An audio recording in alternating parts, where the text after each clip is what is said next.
Hey YouTube, this is Southern Prepper 1. I want to go over the accident, what I learned from it, what I can apply as a firefighter, what I can apply as a prepper.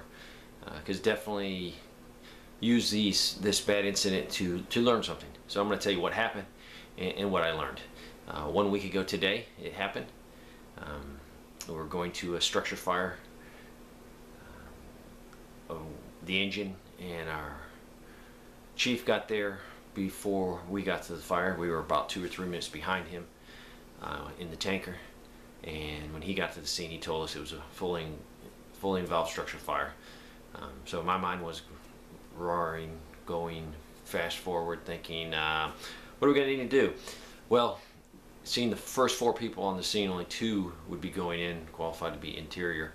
So I thought for sure I'd be packing out and seeing where the people were. The house was, no one was living in the house, it was for sale. We rolled the vehicle. The driver very calmly said, "Hold on," as calm as could be. And I felt the 2 tires on my side come off the ground, and we started to do the rotation. That is the last thing I remembered. The next thing I remembered, waking up with the truck on the top and being all bloodied and coming to. The media came to. I don't think I was out that long. My son was probably knocked out for sure too.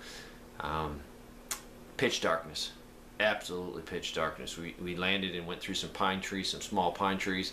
It was about 4:30 in the morning. No lights in the truck. Everything went out. So that in itself, waking up all bloody, hurting, and upside down, took a few seconds to figure out what was going on. I did not have my fire jacket on. It was sitting in my lap, and at this point I couldn't even find it. A lot of stuff was ejected through windows and broken. The only thing that really helped us was the radio was still, we thought, was working for a split second. We could hear other traffic on the radio, so I found the mic and called dispatch, called anybody. No one was responding. We could hear, we could not put out. Eventually did a mayday, mayday, mayday. No one responded at all. At this point I kept a small flashlight in my coat, firefighter coat, turnout gear. Couldn't find that. Luckily, the last second as I was going out the door, I grabbed that flashlight. Next to the door there's a little ledge, and there's about 5 or 6 flashlights. I grabbed this flashlight and put it in my jeans pocket. Remembered that, and got this out, turned it on. That was probably the biggest positive thing we could have done. Everyone was total pitch darkness. I did a quick eval of myself, making sure I had all my body parts. I was bleeding, so I had a lot of blood on me, a lot of superficial wounds, especially on my head. I then checked my son, who immediately was complaining about his neck, and that really, if you've ever been in a situation like that, it gets you very concerned. Checked him very quickly, had all his body parts, which was a positive sign.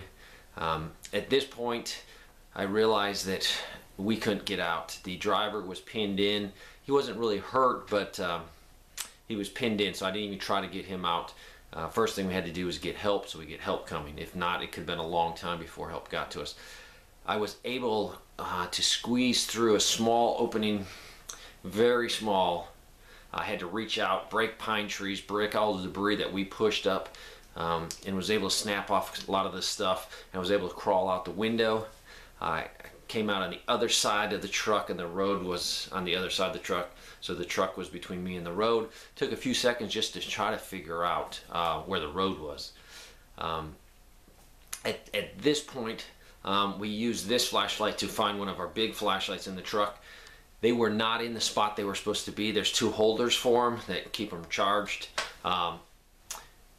Because of the tumbling, everything was discombobulated. So I did eventually find that. I left this flashlight with my son in the truck, and I used the big flashlight and scooted out. Finally found the road after a few seconds. got to the road. We were off the road because of the traveling of the truck, and I made a left-hand turn because I had to find a home. Walked for a little bit, probably not far, it probably felt like a long time when I was injured. There was a house on the right, and it was up on a little hill, not too far from the road, but the driveway was very steep, so I did not go up there. I didn't know if I would make it physically up the driveway. I did not want to collapse away from the road. So I continued walking, and about 150 yards down on the right, there was a house on the road. I could see the lights. Walked up to the house. Before I got to the house, I started hollering for help, fire department, because I didn't want to get shot. Somebody think I'm breaking into their house.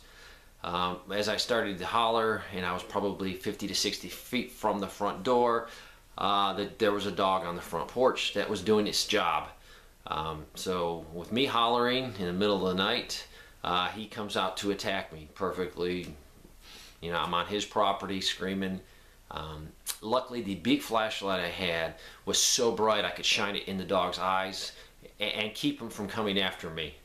A few seconds later, a man showed up at the door. I explained it really quickly what happened. Luckily, he used to be a volunteer fireman, a great guy, well trained. He went into the house to call. I returned and started back to my truck. At this point, I just wanted to get there as quickly as possible. My son was injured. I did not know the condition of him, so I halfway jogged, fast walked back to the truck. When I got back to the truck, my son was out of the vehicle. He had crawled through the same hole I crawled, and he said he didn't know where I went because he was very confused, and he was coming to look for me. When he did stand up before I got back, his head was spinning and he fell down and laid on his back. And I got back to him, talked to him, talked to the driver. I then went back to the road because no emergency vehicles had arrived, and I was hoping maybe somebody going to work early, and that's what happened. A young man stopped, and then about 5 seconds after that, the man that I went to the door, he had gotten dressed and drove down to us, and he was a big help. So a lot of things I learned. When I left the truck for the first time to go get help, I was very concerned about a fire. Luckily it was a diesel engine, so less chance. Probably would not have left those two in the truck. I would have probably tried to help get them out, especially if it was a gas truck and there was any gas leak. And first priority would be get them out, not really caring about the spinal injuries we had, but just safety. I did not have my turnout jacket on.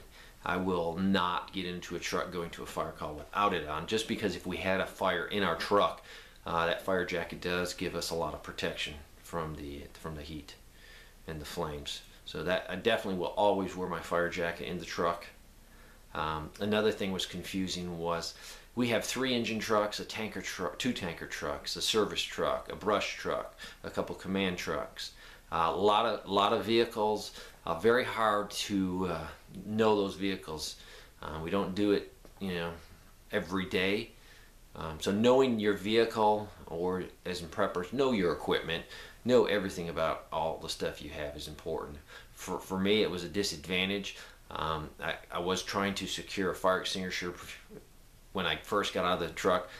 I couldn't remember which compartment it was, and I couldn't even open any of the compartment doors if I wanted to because of the debris and the damage to the vehicle. So that was really out of the question. What else did I learn? Probably even if you have radios, you might not have commo. I also learned probably the biggest thing that I'll be changing with my turnout gear and my son's turnout gear is a cat tourniquet in a pocket. Reason was when I woke up, my hand was physically outside the truck on the dirt, on the pine trees, on the leaves. I don't know if it was in and then I was moving around before I gained consciousness, but I could have easily lost an arm, or any of the other people could have lost a body part or severe injury. So a cat tourniquet is a must. Used them, military uses them. I've seen them work so many times for injuries. So I will put one in each, in my turnout gear and my son's turnout gear. Probably another thing is definitely we have first aid equipment and stuff on the trucks. I'm going to put a set of shears, medic shears, in my turnout gear. Yeah, I have a knife. There's nothing as quick as cutting off gear and clothes. They cut off our clothes to treat all our injuries. If I had to cut off somebody's equipment or a gear in that truck, if we had to get out quickly, it would have been very hard with a knife. The hole we had to get out, you could not, if you had a jacket on, get out of that hole. It was that tight. So yes, definitely learned some stuff. Went to the hospital. I also learned they were so busy. They had 3 of us. They had another big accident, I think 3 or 4 people. The emergency room, IC, or critical care, was slam full. It was so busy, they did not even treat some of my injuries. My ear, they didn't clean me up at all.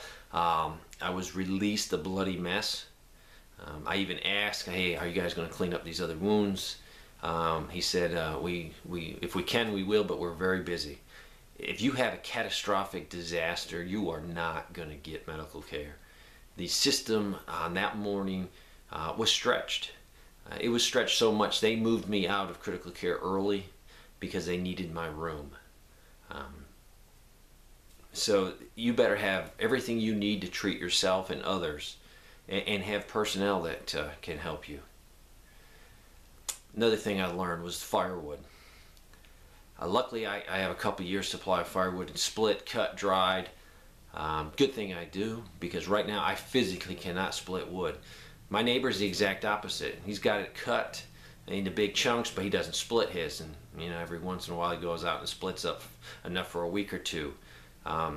If I was doing the way he does it, I would have serious problems. Someone else would have to come split some wood for my family. So I'm very happy that I've at least have a couple of years of wood. If I do have a back injury, that's going to be sustainable for a while. We're going to be nice and warm. Trying to think what else I've learned. Good friends are a big plus in life. If you don't have a bunch of good friends that you can count on, it's going to be hard to go through our worst case crisis. But I want to thank you for everything, all the prayers, all the well wishes. I'm healing up, still have a serious back injury. Got to see some specialists this week. Hopefully I'll be up and about. My son is doing great. I guess being young, his body's healing a lot quicker than mine is. But I'm doing good. I learned some things from this thing. Hopefully you can learn something and get some positives out of a bad situation. Thanks for watching.